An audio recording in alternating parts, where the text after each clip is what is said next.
Online હાર જીતના જુગારનો અખાડો ચલાવતા કુલ 12 વ્યક્તિઓ ઝડપાયા. આડોડિયાવાસ વિસ્તારમાં દુકાનમાં ગોઠવાયેલા ઓનલાઈન ગ્લેબિંગ મશીનનો 1ના 9 ગણા પૈસા કરી આપવામાં આવતા હતા. ઓનલાઈન હાર જીતના જુગારનો અખાડો ચલાવતા કુલ 12 વ્યક્તિઓ ઝડપાયા. 3 ફરાર. શહેરના આડોડિયાવાસ વિસ્તારમાં દુકાનોમાં ગોઠવાયેલા ઓનલાઈન ગ્લેબિંગ મશીનનો 1ના 9 ગણા પૈસા કરી આપવામાં આવતા હતા. ગ્રાહકો પાસેથી ₹11 થી ₹55 સુધીના બેટ સ્વીકારવામાં આવતી હતી. દર 5 મિનિટે વિજેતા યંત્ર જાહેર કરી નવી ગણી રકમ અપાવતી વરલી મટકા જેવી પદ્ધતિનો વિજય યંત્ર ઉપર જુગાર ચલાવવામાં આવતો. LED screen, computer system, card scanner, printer, ચાંદી જેવી ધાતુના 13 સિક્કા, 3 વાઈફાઈ રાઉટર તેમજ 12 મોબાઈલ ફોન જપ્ત કર્યા.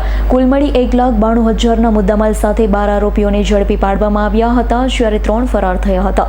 ઇરફાન સોલંકીનો રિપોર્ટ, S9 ન્યૂઝ, ભાવનગર. અમારી તમામ માહિતીથી અપડેટ રહેવા માટે જોડાયેલા રહો S9 ન્યૂઝ સાથે.